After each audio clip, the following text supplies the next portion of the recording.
in that moment, I was embracing all of what he was. And you talked before about unconditional love. When we talk about unconditional love, it's not just loving the beautiful, pleasurable, joyous, happy moments of life. That's love. But love is also the anger, the shame, the guilt, the heaviness, the darkness, right? When we are moving along this spiritual path, we really want to love all of what we are, right? And that includes the shadows, the pains, and the traumas. So in that moment, with my visceral response to this person going through his trauma, I really felt in my heart, and as I reflect back on it now, it really showed me a deeper meaning of what it means to be in that unconditional loving state. And this is going to sound very hyperbolic, but it's very much true, what life actually is. Life is the whole spectrum of the paintbrush rather than just one narrow box that we think we should fall down.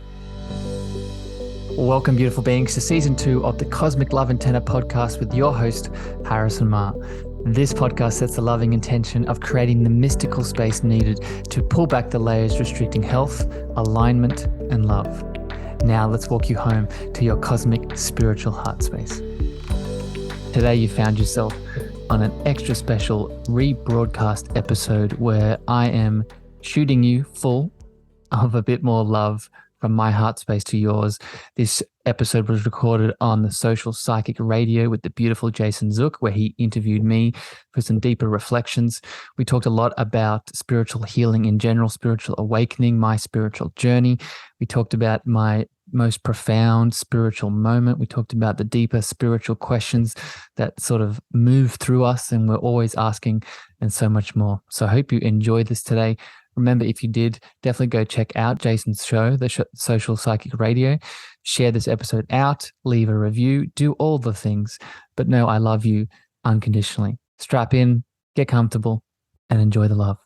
I had the pleasure of being on Harrison's show recently, and I can tell you that his energy, his exuberance of all things spiritual, working to help others, these are things that we need to nourish more in our society. And having a light worker such as Harrison helping us work down under in Australia, it's a gift. And so, Harrison, welcome to the show.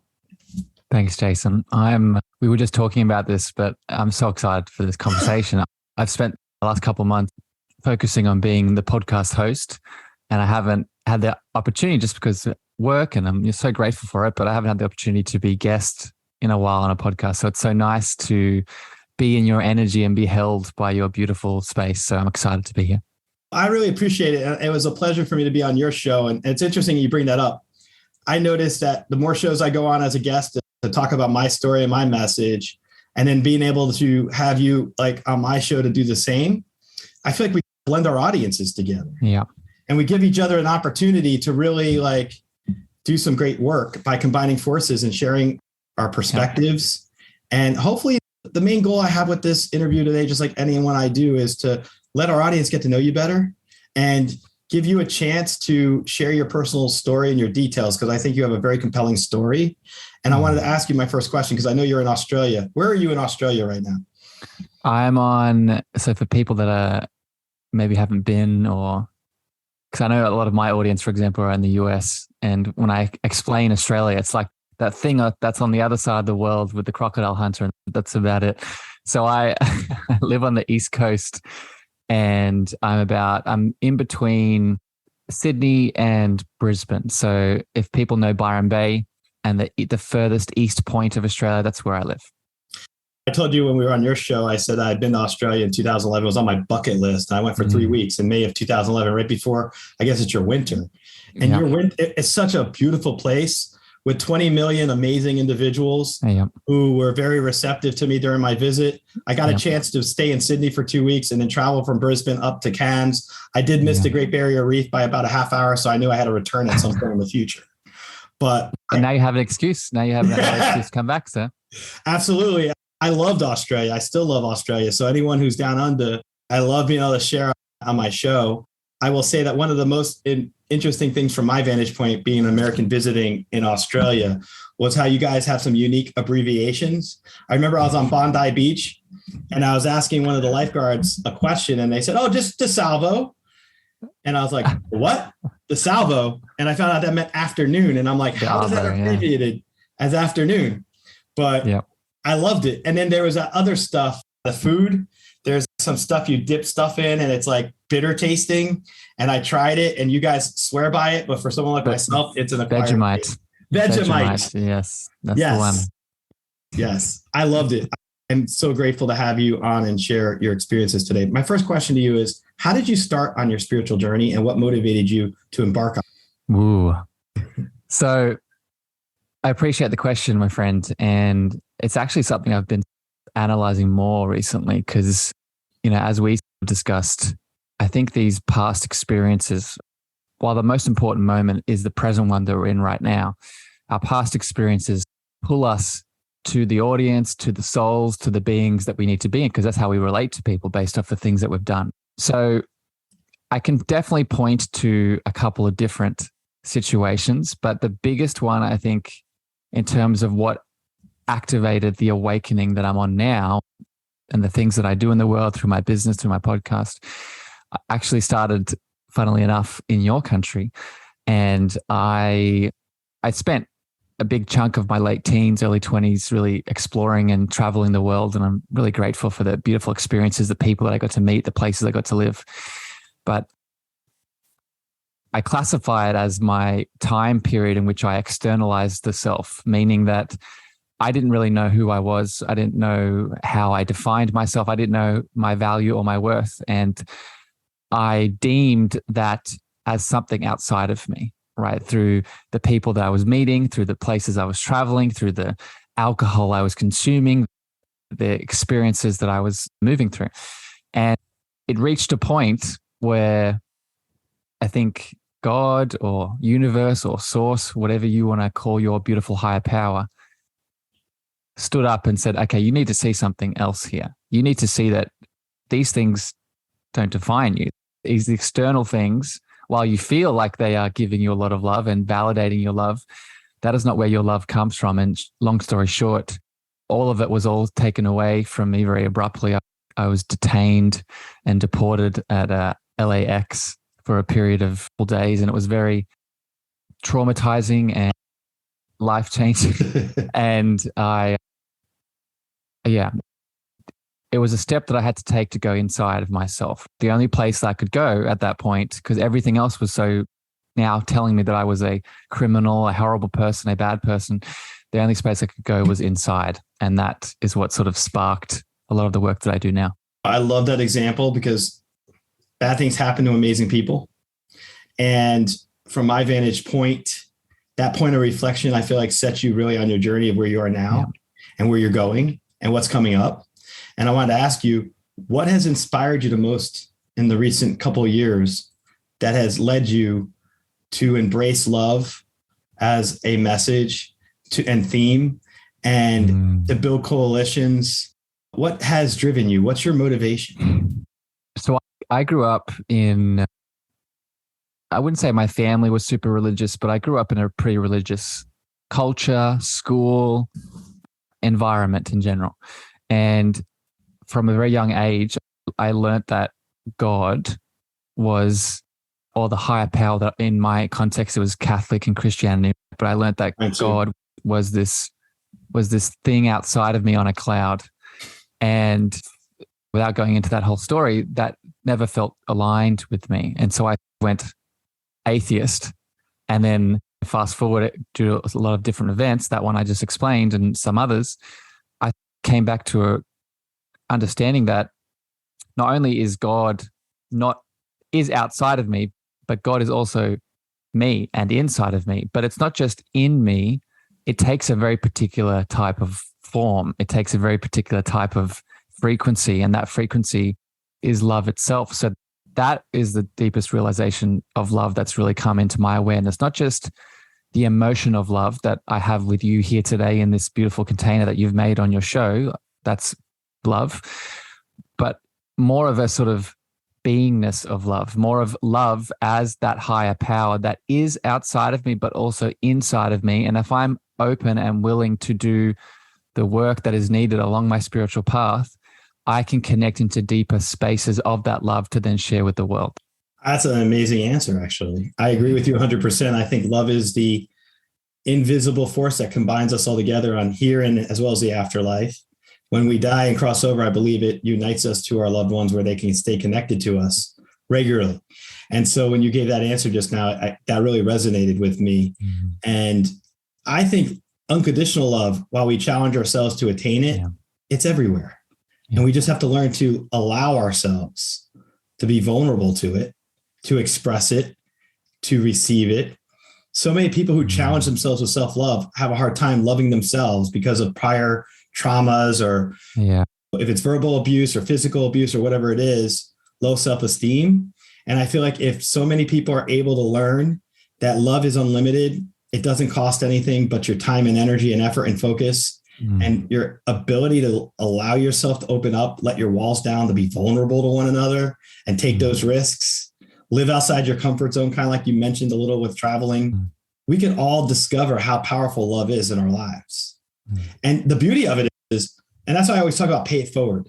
The more you can love and express your love, the more you'll see it in your life, I believe. I think it's a reciprocal thing. The more we can express our love for each other and our love for ourselves, it becomes unbounded. And I think there's an invisible hand that the universe has around us to fill in that void that we sometimes haunt ourselves with. And for anyone in our audience who thinks they're alone, I'm going to challenge you and tell you, you're not alone. I've dealt with being alone during the pandemic. I have 2 parents, but I know I'm not alone. The realization of all the spiritual synchronicities in my life have been powerful and enormous at best. I want to ask you, from your vantage point, have you had an awareness of synchronicity in your life and how it's helped you with your own spiritual awakening in your own path? And if so, could you share that with our audience? Yeah. So let me go back super quick, because I just want to hit on something that you were just saying around going through those layers of love. And I think it connects into the synchronicities that you were just asking. I had a guest come on the show a couple weeks ago, and much like you, I get powerful beings that channel and show their intuitive gifts. And she channeled some guides into the show and was expressing what they wanted to say. And they said a lot of beautiful things. But one of the things that they expressed on the show, I asked them, how do they define love? And they went into this big, beautiful description.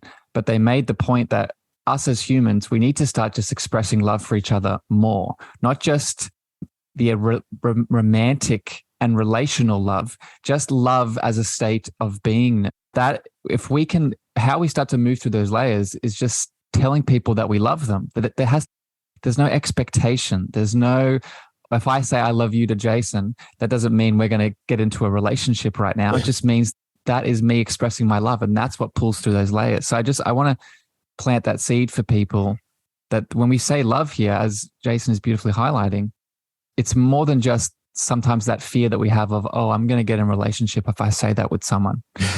But going back to your question of where the synchronicities have come into my life, to be honest, it's where I've started to embrace more of this spiritual side. Spirituality isn't, as you see in the recording, I'm here on my bed and my meditation pillows in the background. And I'm not just in my spiritual nature when I'm here. Spirituality is going into a deeper layer of life in general. So I've noticed that when I am open to that, whether it's here with you, whether it's on my podcast, whether it's in my coaching, whether it's on social media, when I open my heart, which is where that spiritual being spends a lot of its time in any situation that I'm in, that's when I'm open to receiving the synchronicities. That's when the channels come in. That's when the guides step forward, because like you said, they speak that language of mystical love too. And when we make the choice to be open to it, they go all in. Absolutely. 100%. I find refreshing your ability to have the courage to be vulnerable, because that's a power. People don't realize that. So many people get hung up by, well, if I express myself and if I say, after I had my cancer a couple of years ago, I started telling my college friends. I was in a fraternity in college, and my college friends remember me when I was 18 to 22. And I was very uptight trying to get into law school. I ran a lot of organizations. I was very stoic back then. And after having my cancer and seeing like what could happen in my life where things could change quickly, I started to tell people who are important to me, I love them. It doesn't matter, male, female. I just express that love because I feel it's needed, for one. And two, I don't ever want to have a regret. When you work as a psychic medium, I shouldn't say work because it's more my passion, but when you do the spiritual work, that we're here to learn and we're ascending after our bodies give way and we move to the next spot, we ascend. I don't call it death. So when you have that mindset to know that we don't cease to be, it's like our time on this planet is precious and obviously has a finite time frame to it. So by being able to express love to those who I resonate with and who really mesh with me, I just think it's a superpower in and of its own. It's like forgiveness, the power of forgiveness. When you could forgive others for things that you feel like you were hurt by and let that go finally, those things go hand in hand. And I appreciate, it's refreshing that you're with your message on your platform. And I see that you do live events on LinkedIn, I believe it. I've seen you on LinkedIn and I think Instagram. Even. Clubhouse. I just spent a lot of time on Clubhouse too. Share with our audience what those are for you and what motivated you to start doing those events online and how you found it's transformed your ability to express yourself to your audience. Ooh, good question. So just a bit of context. So what Jason is referring to is, so I spent a lot of time on Instagram and lives, but LinkedIn a little bit. Most of my sort of live appearances online at the moment started and continue with the Clubhouse platform. If people have heard of it, I would recommend, if you haven't, lean into it. It's a beautiful space. And how it's really started to expand me is through the power of the voice. And I have many things I could say about the voice and what it allows us to do. You were just talking about being vulnerable. I teach a lot about the chakra centers and the energy centers, and there is a reason that the throat is on top of the heart, right? It's because the throat is the space in which our love gets to meet the world through the voices, through the words that we speak. And a lot of us, you talked about the pains and the traumas that restrict us from sharing our love with the world. Most of us have a lot of pains and traumas from either childhood or ancestral elements or past lives that restrict that throat center. So when we go to speak, a lot of us want to express and want to say the thing and want to be vulnerable and want to share our message with the world. But then we have all of these traumas, these pains, these challenges from the past that come up and they sabotage us. They make us feel like, oh, are we going to be ostracized? Are we going to be rejected? Are we going to be abandoned? Am I not worthy? Am I not valuable? And for me, what I've really come to learn is being on these platforms, specifically Clubhouse, and sharing my message about what I do in the world and connecting to people. It's helped me move through those beautiful challenges and those pains. It's helped me see that these traumas and these things from our past that restrict our expression are not there to keep us in the victim, are not there to bind us, but they're actually there to help us see what is needed so we can surrender into them and become more of ourselves. I've noticed that when I've shared my voice in public forums and live forums like Clubhouse, not only was I not abandoned, was I not victimized, was I not ostracized from the tribe, all these fears that come up, I was actually embraced more. Because when we share our voice in a space of vulnerability, like you were just saying, not only do people sort of not veer away from that, they actually lean in because they are attracted to that love. And they get pulled to the light that we express because they, on a very unconscious level, realize that they deserve that too. So just to summarize, using my voice in these public forums has really allowed me to pull back the personas that restrict what the message is and what the love is and what the light is that I deserve to express to the world. Like peeling back the onion, being able to get to the core of who we are. And eliminating the bravado and the mask so that we could be real with who we are and not be afraid to show that. Yeah. And I know you have probably a lot of mystical, spiritual listeners. It's moving through those layers of the ego, right? Because the ego, and we need to love it. We don't want to kill it. We don't want to victimize it, but we want to see that the ego is there to keep us in separation. That is its purpose. But we don't have to suppress and ignore that. We can see it and we can surrender into it to get to that spiritual being, that love that lives in that heart space. We always have that choice. Absolutely. I want to ask you this. I'll go first so I don't put you on the spot. I'm going to ask you, what has been the most significant spiritual experience of your life and why? And I'll share with you that it was when my grandfather passed away in 2004. I had orbs of light come into my hotel room where I was. Unconditional love washed over me. And from that point on, I started living a more spiritual life than ever before when I realized I was a medium.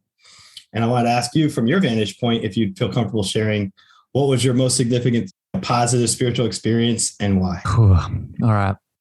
So I would say a few come to mind, but the one that's coming up in the moment is, it's funny, there's kind of resistance around this because I know this is such a hot topic at the moment. And I think we need to talk about what I'm about to talk about with a very balanced perspective, but maybe my story will highlight that. So 3 years ago, actually right at the start of the pandemic, just before it started, I was part of a plant medicine ceremony. And many spiritual things happened in that event, as you would imagine. But one of them that really stood out, that it changed me in a deep, fundamental way from my relationship with spirituality, my relationship with love, and the interconnected nature of us as humans as part of a big collective. I was in the ceremony and there were a lot of other beautiful souls around me going through their own process. And I was in there under the influence of the medicine, just moving through my own layers. And I was picking up the collective of all of the souls around me, and they were all going through their own dark night of the soul, moving through their pains and traumas. And there was one particular member in the group that was quite obviously going through some challenge, going through some pain, going through some trauma from his past. And he was crying and expressing and just going through this very tangible, just heartbreaking moment where he was in it. And I was there, obviously very close to this person, and just all of his waves of emotion were just running over me, were washing over me. And if I wasn't in that sort of spiritual state that these kind of medicines take us to, they're not the only thing that take us there. They open the door. We step through and connect to God. Because I was in that state, I saw all of this pain, all of this emotion, all this expression. I didn't see it as something to look away from. I didn't see it as something as, oh, this is too much. This is horrible. This is something disastrous. I actually was in his energy and I was crying. I was expressing, and I had a smile on my face. And after some deep reflection, just to wrap this here and explain the summary of this, in that moment, I was embracing all of what he was. And you talked before about unconditional love. When we talk about unconditional love, it's not just loving the beautiful, pleasurable, joyous, happy moments of life. That's love.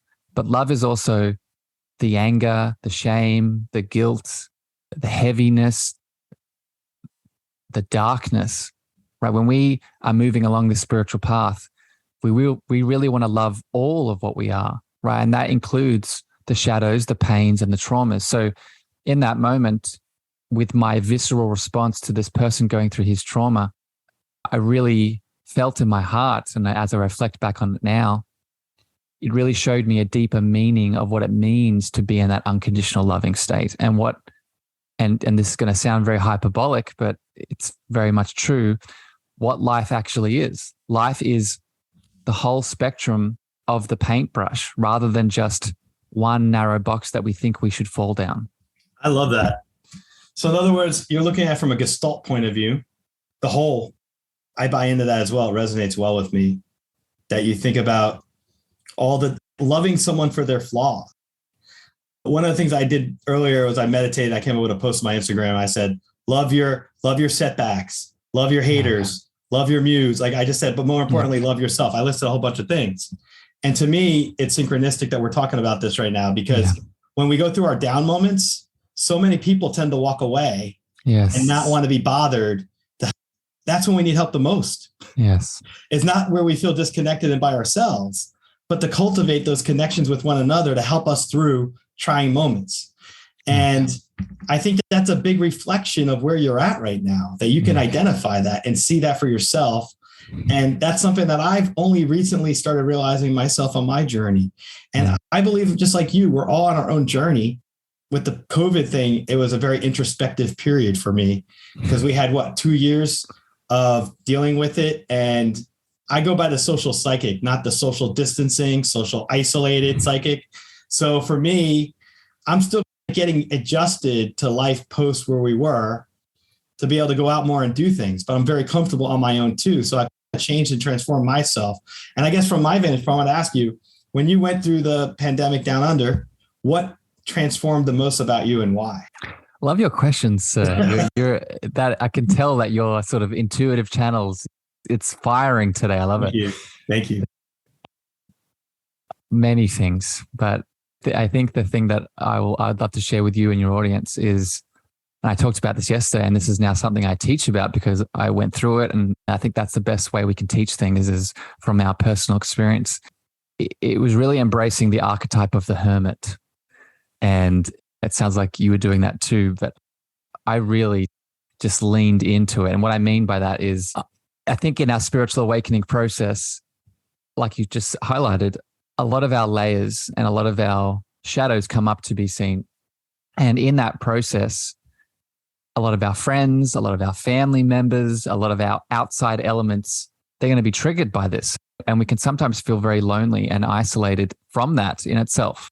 And we tend to think that this is a bad thing, that this isolation that we create for ourselves due to our awakening process, that's bad. But I'm here to flip that on its head and say, I actually think you should lean in. And this is really what I understood and what I did about myself. What the pandemic, its side effect, its happy side effect was that it actually pushed me more into sort of just being in my own world, creating my boundaries. Obviously, without going into the whole controversial side of it, due to the choices I made with my body, I was very restricted based off what I could do.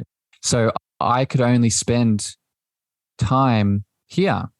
And what that allowed me to do was just a whole lot of inner reflection and inner work and inner sort of self-care, self-love. And because of that, and I'm still in it now, but because of that, I was really able to rise like a phoenix out of the ashes. And and that's where sort of my online coaching business started. That's where my sort of appearances on Clubhouse, like I was just saying, started. That's where the podcast started. It's not a coincidence that all of these beautiful expressions of my love, of my passion, of my purpose happened after I leaned into the archetype of the hermit, where I went inward and put up the boundaries so I could work on myself, so then I could come back out into the world in a higher state of frequency and realize, oh, the world isn't really the way it is. The world, and I'm going to get super spiritual here. I know you're like a Matrix moment.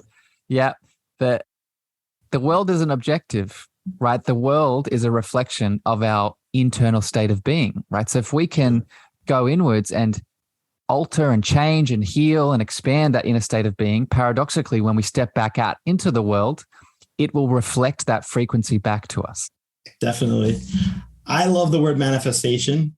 I started manifesting years ago, but I really perfected it during the pandemic. And I took a 6-foot dry erase board from my law office, since I wasn't going there all the time, and put it in my bedroom. And I share this with you because I want to get your insight. Yeah. I wrote on my board without thinking, I want to organize my garage, organize my house, and organize my workspace. And within literally 6 weeks' time, my mom during the pandemic came here for 2 weeks, helped me organize the house. I didn't ask her, she just offered. After that, I had one of my assistants volunteer to help me organize my workspace. My garage took 2 years. I finally did that a week ago, where I had everything hauled away. My question to you is, have you had a similar experience where if you write things on a board and focus and work on it, do you find that things come over time to fruition? And if so, what's your opinion on manifestation, and how could our audience learn from our experiences so they can start doing it themselves more? So I love that. image of you manifesting your beautiful mum to come in and do the things. We talked about this on my podcast. We both have mothers in our lives that are leaning into our spiritual nature. So manifestation is a big topic for me because I talk about it a lot in the coaching I do with people. And I think the most popular version of manifestation is The Secret and the law of attraction that we hear about. And while I think it's a wonderful resource, I think it's only half of the story when it comes to manifestation. We need to understand that whether we are a physical male or a physical female, we both have the divine masculine and the divine feminine inside of us. And where this connects to manifestation is we need both the visualization and the imagining and the sort of creative elements of the divine feminine, where we're tapping into our potential and starting to see what we deserve and what we want to bring into this world. That's the feminine, that's the creation, that's the allowing, that's the being. But we also need the other side of the coin, which is the divine masculine, which is the inspired action, right? So where I teach and where I think people can miss out on the important step is that to manifest, it's not just the allowing, it's not just the creating, it's not just the visualization, it's also the inspired action that we take with the universe, right? Because we are creative beings and we are always in co-creation with the universe that we live in. So when we manifest, it is a ripple and it is an example of that co-creation with the universe. So we need to take inspired action on the manifestations we wish to bring about. So for example, let me give a very tangible example of this. Let's say that I am trying to manifest more appearances on podcasts because we're doing this right now. I'm imagining in my head, I don't know who it's going to be. I don't know what's going to go on, but I'm imagining the feeling of being on shows and expressing my voice, and connecting to like-minded beings. And that's what I want to manifest. The next day, let's say I have a message in my inbox from a beautiful man named Jason Zuk. And he says, Harrison, do you want to have a chat tomorrow? I don't know if I want to be on I don't know if you want to be on my podcast yet, but I just want to have a chat to connect in. That is the point where I need to take inspired action. I don't know if this is what my manifestation is going to be, but I'm probably getting feelings, right? I'm probably getting intuitive hits. And by taking that action of setting up that meeting with you, now I'm allowing the manifestation that's in my mind to drop down into physical reality to be manifested. That's perfect. Great answer. I believe that as well. I think that there has to be a follow through to connect the dots because if you manifest and you're like, oh, I want to make $1 million. There's people that want to do that. Yeah. And then they sit on their couch and nothing happens. Yeah. I don't believe in manifestation. I can't make $1 million. Yes. What concrete steps have you taken? Exactly. Are you trying to get another job? Are you going to better yourself? Are you working with other people? Are you being creative? What are you doing? You can't just manifest without action involved with it. Yep. And the heart, so going back to the heart and love and the soul, right? So notice the difference here, not just action, but inspired action, right? There's a very big difference. You're not taking all of the actions. You're taking the things that feel aligned with your heart and soul. That's how you know that it's connected to the thing that's in your mind, right? Because your soul, your heart is directing you. Going back to the example that I gave, Jason sending me that message, I'm going to check when he sends that message. Oh, does this feel really good? Even though I don't know what's going to happen, my mind can't logically work it out. My heart is saying, oh, this feels good. There's something here. I don't know what it is, but this feels good. So I'm going to take loving, inspired action on this thing. And that's, if you keep following those hits, as I'm sure you do very well, my friend, that's the thing that sort of allows you to follow that soul path. I'm going to give you an example in relation to what you just said. 5 years ago is when I started my podcast. I had no experience in it. I feel like my spirit guides gave me creative downloads and said, it's time to start your own podcast. It's time to start your own show. I had to go through a lot of steps. I had a psychic tell me in 2008, who I still read with, a personal psychic of mine. He goes by Divine Visionary. He told me back then, I was calling for advice on my law firm. He's like, oh, you're going to be on your own radio show someday. And that was like 10 years before. I laughed at him. I was like, this guy is so out there. He has no idea what he's talking about. And then I went through the steps and I spent many hours teaching myself what to do. If it's how to come up with a name, how to be listed on Apple Podcasts. But the interesting part about it is once I put the work into it and took the inspired action, things started really ding, thing like hitting, right? Dropping. Drop down. Yeah. Drop down. And it was like, wow, this is now a vehicle for me to use while we're going through something like a lockdown or a pandemic. I couldn't go out and socialize with people, but I could venture inwards and then express myself through podcasting. And to me, creativity and creative downloads are powerful forces of nature. Yep. I don't believe in something called the paranormal. I believe everything's normal. We just haven't grown in understanding of it. Love that. And sufficiently been able to really put our arms around it. So for us to talk spiritually today, we're talking about things that many other people don't really know yet because they haven't opened themselves up to it. Yeah. And inspired action is a very powerful phrase because the words themselves are very empowering. Yeah. And I want to ask you this. When you look at where you're at right now, what do you think the steps you take on a daily basis work to inspire and empower others? How do you find and reconcile that in your own mind? Because we'll give you an example. I tell my mom about my podcast and she jokes about it and she respects me for it. But we have our human side. We have the Harrison before you became all this, or the Jason before I became. And then we go from that mode to this mode where we jump online and do this. And what's it like for you, the realization of where you've gone already and how you're impacting people in a positive way? What bubbles up around that, my friend, is exactly what you were just saying, but I'm going to expand on it more with the sort of making it normal. That's the motto that I live by in terms of, so this goes back to manifestation as well and how to make more of it. We don't want to just do one manifestation, right? We ultimately want to remember that we are abundant beings, that this idea that we live in a scarce universe, that there's only finite amount of money and resources, that's an illusion. If this is the first time you're hearing this, I want to say this straight to your heart, right? You are not scarce. You are the most powerful person in your reality. You have abundance inside of you. And so going back to what you're saying about how do I take action on this and connect this into my life, and I'm sharing this with my mom, and I make all of it normal, right? So not just talking about intuition and channels and the spiritual senses, but every sort of new level that I can reach, whether it's connecting to a new guest on the show, whether it's bringing in new coaching clients, whether it's whatever the expansion element is, when I reach that expansion, it's reminding myself that this is normal because it is normal, right? Our normal state is to be in a state of constant abundance. We are here not just as co-creators with the universe, but we're here to co-create with the potential of the universe. And what is the potential of the universe? It's unlimited. It's abundance. So just to summarize, when I talk to my mom or when I share about Clubhouse or the podcast or my coaching or with a friend, that distinction that you talked about, and I'm a human and sometimes I fall into the persona still all the time, but I'm really making the exerted effort to make it all normal, to make the person that I am on this podcast with you now, connecting into my channel and my gifts.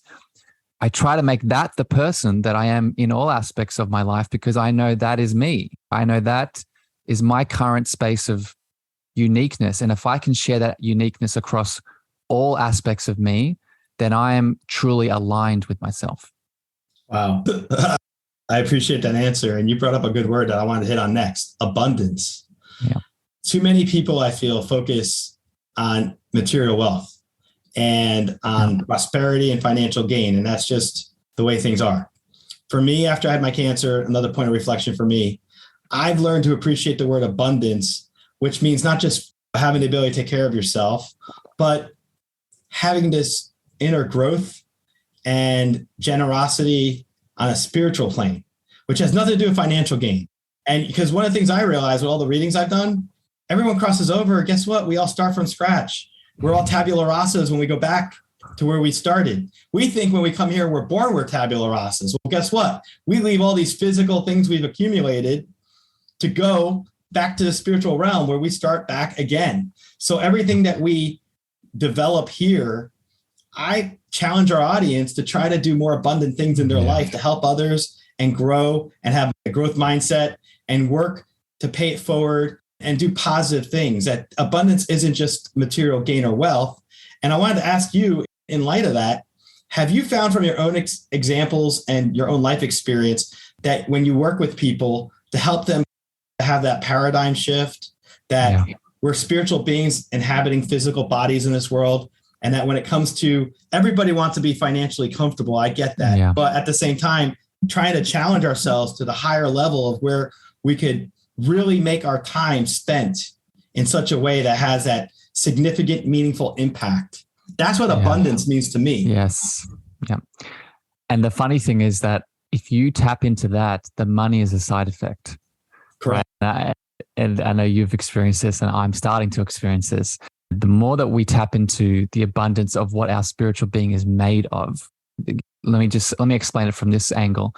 If you take all the layers away, what is the sort of thing that is left? It is energy, right? We are all energy. Right? And like you said before, with the passing the death process, it's not, the energy isn't just being destroyed. We know that energy is either transforming or moving. So abundance and the energy that's inside of us is the same thing. And when we can tap into that unlimited, moving, transforming source that's inside of us, then the side effect is that, so going back to the law of attraction, this is the frequency that we attract from, right? Instead of attracting from I'm scarce, I'm closed, I'm finite, I'm small, we are now attracting from a space of I'm constantly moving, I'm constantly transforming, I'm constantly connected to my potential. And then, like I said before, the outside world has to reflect that back to us because it is a reflection of us. So if we make the choice to feel that and believe that and see it across our connections, across our business, across our health, across all of the branches of the tree that is abundance, then that it attracts from that. And one of the side effects, like I just mentioned, is the money. But I just want to, like you're beautifully doing, just expand for people. Like that is going to attract relationships. That's going to attract opportunities with your health. That's going to attract the energy that the universe is made of. Interesting point. Just recently, there's that new telescope that showed images from, I don't know if you heard about this. We released it in the United States. I'm not quoting this perfectly, but the gist of it is we have this new telescope that's in space 1 million miles from Earth, and it's captured these amazing, brilliant images. And the gist of what the scientists are saying, NASA scientists and others, are we're just at the tip of the iceberg of what we're going to discover from these images. And when you talk about the journey that we do inwards, I feel like we are, as I'd say, vast inwards within ourselves as the universe is with galaxies and stars and planets, and that the breadth and depth of who we are inside is unlimited. Yes. And from my vantage point, that's a healing modality. It's the acceptance of knowing that we are infinite beings and that we are connected to a larger fabric of this universe, which is nowhere near what we could even comprehend in our human level. Yes. And I want to ask you from your vantage point, as you've been going on your spiritual journey and working within, have you seen for yourself things that words can't adequately describe if you try to encapsulate it with words, but from the experiences? And I feel like your energy is very chill and you have a peace of mind and an inner peace that you've done a lot of work to create for yourself. And I want to ask if you could share with our audience, what steps you think someone listening to us, for example, if they're struggling through a really challenging moment and they get stressed and they have anxiety, what would you recommend someone like that do to calm themselves? Because you seem very grounded, very calm, very centered. So I'm going to give a simple answer, and I'm going to give a more complex answer, because this is what you just asked me is what I do for a living. As a coach, that is how I support people. And I'm going to give the superficial short and then the deeper complex. So the superficial short is spending time with the breath, spending time in mindfulness, right? Learning to respond instead of react to the world outside of us. That is really what we get caught in, right? When we get triggered by things, right? We get lost in our thoughts and our beliefs. We get lost in the emotions. We're reactionary rather than responding to life. And then the breath itself, what the breath can help us do is help us come back into the body, help us shift into our parasympathetic state, our rest and digest. And that can really help us be calm, be connected, and be present. That's the short answer. If you want something to do right now, it's those two things. However, what I've noticed in my work is we aren't that sort of, I don't want to say simple is not the right word, but it's usually not that easy for a lot of us. Uncomplicated. And, yeah. And most of us have come into this world with a lot of shit, either from our ancestral line, either from past lives, either from the actual world that we live in right now due to collective events, right? All of these things are coming in to obscure that simplicity, to obscure that fundamental love, to obscure that fundamental abundance, potential, etc. So this is where the deep work is needed, in my opinion, right? This is where you need to realize that if it's not feeling easy for you, then it's okay to need help.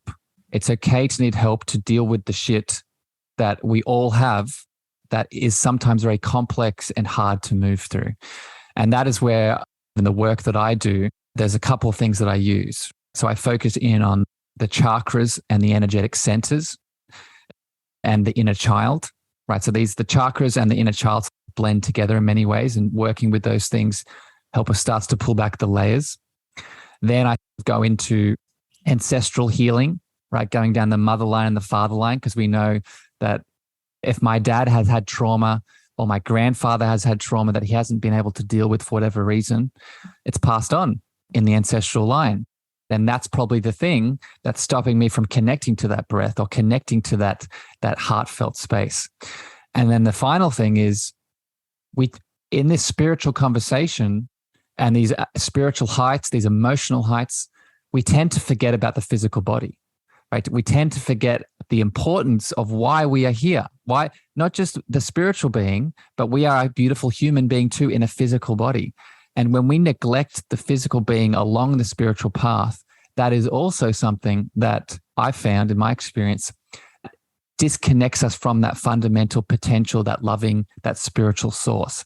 So for me, it looks like, what does it mean to ground into the body? What does it mean to prioritize the body through our rest, through our movement, through the things that we put in our mouth, etc.? So just to summarize that, it's using the inner child and the chakras, using ancestral healing, and using a holistic physical lifestyle balance to move through the shit, move through the pain and the trauma to help us get back to that truth that's been there the whole time. Wow. What you're just talking about is something I tell people, like clients that come to me and they say, I can't meditate. I don't have people come to me in my dreams. I'm not able to journal. And then I say, challenge yourself. Yep. And it's simple like this. What I mean by that is, if you can sort through those what if thoughts that plague us all, and if you can learn, if you try to go stargazing in New York City, I grew up outside New York City originally before I moved to Florida. And if somebody told me I can't see the stars at night, they seem rather stunted. Well, that's because of light pollution. Mm-hmm. And if you venture out to the countryside where there's a wilderness and in nature, and you can look up at the stars then, you're going to see this cosmos that you've never been introduced to before. And you'll be amazed. And so what I tell people is, if you want to connect more with your spiritual side, think of that light pollution being thought pollution. Get rid of those what if thoughts. Get rid of all those things that keep you hampered in such a way where you're stuck on that lower level vibration. And you're so right about breath work and mindfulness. I believe that if you can ground yourself and calm your thoughts, that you can journey inward and learn the benefits of meditative practice, learn the benefits of mindfulness and breath work. And also, though, you're doing such a service for yourself, because your body's going to appreciate it, and you're increasing your connection between mind, body, and soul. Yes. That's it. And it's powerful stuff when you think about it. Before I had my cancer, I was 50 pounds heavier. And so getting into physical shape is so important, but too many people focus just on the physical. Yeah. They don't look at the mental and the spiritual. And I think if we're able to look at all three, that's like where abundance comes in for ourselves. Yeah. Yeah. Jason, just to hit on this, because this is so important what you're saying. This is, the name of my podcast is The Cosmic Love Antenna. And the antenna analogy, I think, explains exactly what you're just saying here about the triad of the mind, body, and spirit. Because you think about what an antenna is, right? On top of a TV, for example, it has an inner frequency that deserves to be expressed with the world, right? That is that spiritual, emotional, mental state that if we can pull back the layers, we can start expressing it. But if that antenna system on top of the TV is wonky and floppy and broken, that frequency can be flowing as strongly as it wishes. It's not going to go anywhere. So this is where the antenna comes in. We need to support the physical structure so the frequency can emit in the way that it deserves. That's amazing answer. I saw an image of an antenna with a bunch of signals coming out as you said that. That's it. And it's true about how you connect with each other. And that is, have you ever done where you sit in a tank? It's a flotation tank, they call it, where you sit there. Sensory deprivation. Yeah. Yeah, I did that twice. And each time I did that, I had a different spiritual experience. One of the unique aspects of it that I pulled away from it was that there's this fabric, which we don't see or feel, but it connects us all. And it connects us to animals and nature and the universe and the spiritual and life after death. It's all interconnected. And if we can nourish that connection by appreciating ourselves from within and our antennas to transmit that signal outside of ourselves, that's how I believe we're meant to be and function at our highest above all levels. And it sounds like you're already halfway on that. Here's another interesting thing about our conversation. There's so much synchronicity with the concepts you're bringing up compared to what I personally believe that resonate with me. Inner child. I tell so many people that if you look at the most intimidating person, like your boss intimidates you, imagine them as their 8-year-old version. That's probably what's inside them causing them to act the way they act sometimes. Or if you're dating somebody and you really don't understand the person, imagine what their past was like when they were younger, because most of us don't nourish our inner child too often. And it causes us to have, I'd say, a disservice for ourselves. We deal with a lot of negative emotions and negative thoughts because we don't allow our inner child to play. We don't nourish the insecurities of our inner child. I want to ask you what your opinions about that. I know you have your own view. I have a lot with the inner child. So I'll just hit on that point that you're saying. I want to make this very clear for people listening. What goes unnoticed, right? What goes unhealed, what goes unseen, unfelt, unexpressed, doesn't just disappear. Now, I'll give a very specific example. Let's say in our childhood, I was rejected and abandoned by my caregivers. And for whatever reason, I was unable to heal that wound. And after that, have created stories around I'm not worthy, all the things. That wound doesn't disappear. It now moves into my subconscious, unconscious. And going back to what I said at the start of the chat, remember, our natural state is abundance, is healing, is balance, is potential. So there is always a force inside of us that's helping us, pushing us, prompting us to get back to that state, even if it's unconscious. So what tends to happen from an inner child perspective is that those unconscious wounds, now that we don't have conscious awareness of them for whatever reason, how they will get our attention is that they now will project into the outside world. How will they project into the outside world? That inner child wound of rejection, of abandonment is now going to project into my adult relationships. I would ask your listeners, have you been in a subsequent multiple different relationships where your partners keep abandoning you, keep rejecting you? I would now ask yourself the question, is it them? Do they have their own shit? Yeah, that's why they're attracted to you, because you attract. But the reason that you are attracting it is because you have those wounds inside of you that deserve to be healed, deserve to be seen, deserve to be felt. And how it is getting your attention is through the mirroring of this other person.